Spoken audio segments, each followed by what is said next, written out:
Ithemba liyinto ebalulekile emhlabeni. Ithemba liyigugu lokuphila. Ithemba liyinto emangazayo nemangalisayo. Ithemba yisimanga. Kepha inkinga enkulu, ingxaki enkulu ukuthi ithemba lilahleka kalula. Ithemba uthi usaliphethe ezandleni zakho, uhamba ibanga lakho, ugijima ibanga lakho, lilahleka ithemba. Bese usibuza ukuthi leli themba elikhulu kangaka ekade nginalo ngithembile lishonephi? Kade ngiliphethe ngesandla sami ngigijima. Naleli themba bese liyalahleka ithemba. Ithemba ave lilahleka kalula.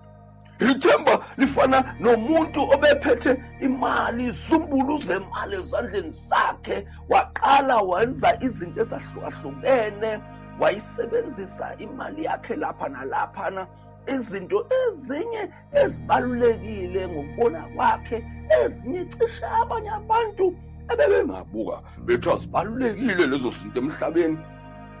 Lowa muntu bekade kodwa eyisebenzisa imali yakhe kulezi zinto, yena ebona kuyizinto ngaleso sikhathi ebeyibalulekile, zisemqoka empilweni yakhe, kuyizinto ezimthokozisayo, kuyizinto ezimjabulisayo, izinto eziletha intokozo. Uyena wayeseyisebenzisa imali yakhe lo muntu.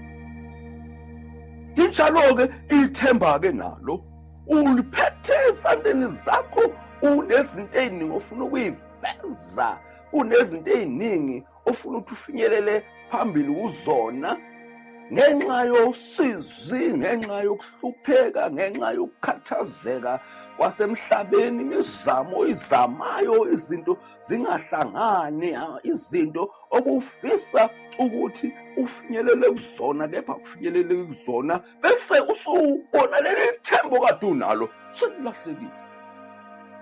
Wena ungaze ucabanga ukuthi lilahleka ngosuku olulodwa, livele liwe phansi pu, liphahlazeke, lingabe lisabonakala emehlweni akho. Chabo, into eyenzeka kancane usuku ngosuku, ulokhu nje ulahla ithemba, ube nosizo lodwa lokulahlisele ithemba, kube khona amazwi akhulunywa umuntu omunye naye nezela lahlisele ithemba, kube khona isehlakalo ngakwesobunxele esiwehlakalelayo naso sikulahlisele ithemba, kube khona izinto ezivela empilweni yakho obungazihlosile, ungaziplananga, ungazibekanga phambi kwakho, bese ziza zona zifike zikushaye, zilishayele ithemba lisakazeke indawo zonke.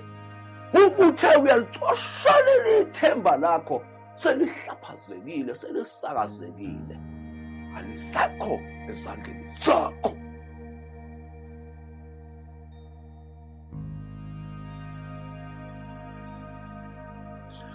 Nangu lo mfundi bo, hawu, kwaze kwamnandi empilweni yakhe, engathi phela unyaka uyaqala, engathi phela asephelile amaholidi, kade kudliwa kahle, kudliwa ngamaholidi kaKhisimusi namaholidi onyaka omusha, kade kuviliyelwa, kade kuthokozwa, konke kuhamba kumnandi. Nangu lo mfundi uqala ngalo mfutho onamandla, nangesembethe ingubo zakhe zokuya esikoleni, uphethe nezinto zakhe zokufunda, ingabe uphethe izincwadi zakhe, amabhuku akhe uwaphethe, uhamba nawo lo mfundi, ushayela phezulu ngoba unethemba. Unyaka uyaqala, isimangaliso empilweni yakhe, ube ngathi uyandiza, uba engathi uhambe emoyeni, intokozo ebhaliwe emehlweni akhe, intokozo iyachichima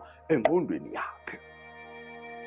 Uzungeziwe ukujabula, uzungeziwe ukuthokoza, uzungezwe amathemba amakhulu, zintabakazi zamathemba, imifula ngemifula yamathemba legobhoza ngaphakathi kuyena. Izimpophoma zempumelelo ziyamgqabha ngapha nangapha zehlela kuyena, ziwela kuyena,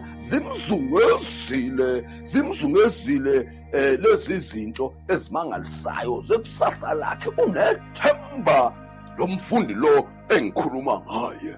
Ithemba lakhe likhulu kakhulu empilweni yakhe.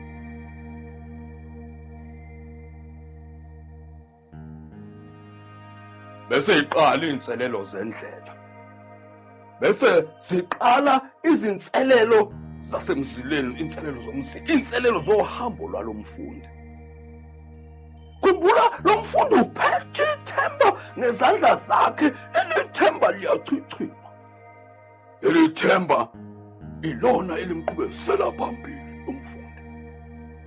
Kodwa manje sekukhona izinto ezizama uzipitsha kanye naleli themba. Lapha empilweni yakhe, lapha ezandleni zakhe, lapha engqondweni yalo mfundi sekukhona lezi zinto nazo ezifuna nazo indlela yokuthi nazo zithole indawo. Sezifuna nazo ukuthi nazo zihlale lapha empilweni yakhe. Esekhohlwa lo mfundi ithemba lakhe aqale nalo eqaleni konyaka, akhohlwe ithemba lakade gijima nalo, akhohlwe lezo nsuku abevuka ekuseni ecebezela ephethe amabhuku akhe gijima, noma ubumbone ehamba ngeyawo inhliziyo yakhe ibigijima, ibikhuphe ngaphakathi kwakhe ethi ngiyofinyelela nini endaweni zami zokufunda ukuba ngikwazi ukulungiselela ikusasa lami elisimangaliso. Sekukhona inkinga manje, nazo ziyazipitsha lapho, nazo zifuna indawo yazo, nazo zithi nami ngiyafuna ukuthi ngithole lokhu kuthokomala okusesandleni salo mfundi, nami ngiyafuna ukuhlala kuleya nhliziyo yalo mfundi, kuleya ngqondo yalo mfundi. Bese iqhamuka-ke lezo inselelo nazo zifune nazo isikhala ukuba nazo ziphile kulo mfundi. Bese yakhohlwa lo mfundi ukuthi ngakube ubheke empilweni yakhe, uphazanyiswa nje izinto omafika izolo, izinto nje eseyivele zangena nje empilweni yakhe zazomphazamisa. Kodwa yena eqaleni konyaka ube nezinhlelo zakhe ezinkulukazi ebezomnikeza impumelelo. Sephazanyiswa ngezinto ezincane. Uma lezi zinto seyiqala zimphazamisa empilweni yakhe, usesusa amehlo akhe ekusaseni lakhe, usebheka lezi zinto, usechitha isikhathi kulezi zinto ezizimpazamiso, kulezi zinto lezi ezozama uzopitsha empilweni yakhe. Usebheka zona, useyithatha lezo zinto, useyayiphakamisa, usebeka zona phezulu, uselahlaleli ithemba lakhe abeliphethe.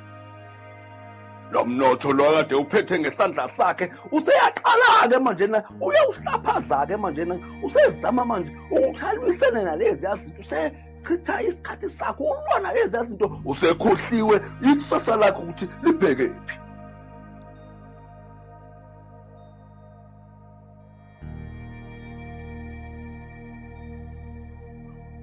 Uma kuwumfundo hlela kahle izinto zakhe.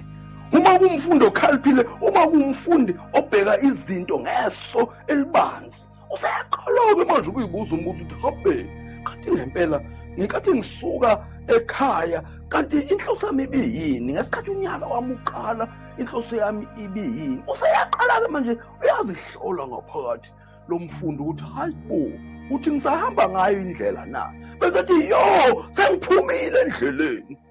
Eqaleni konyaka benginalo umuzwa onamandla, ngikhuphe, kepha manje uma insuku seyihamba nenyanga ihamba, hayi engathi sengilahlekelwe umfutho nomdlandla manje. Ngoba phela lo mfundi uyayibheka izinto ngaleliso elibanzi, ngaleliso leli elikhombisa ukukhalipha. Uyabona ukuthi ithemba lakhe abenalo eqaleni konyaka alisafanani nalelo themba analo njengamanje. Uyabona ukuthi sekukhona izinto eseyizifikile zazophazamisa ithemba lakhe, sekunesihlovo esesingenile ezizophazamisa ithemba lakhe, sekukhona omampintshana esebengenile liphazamisa ithemba lakhe.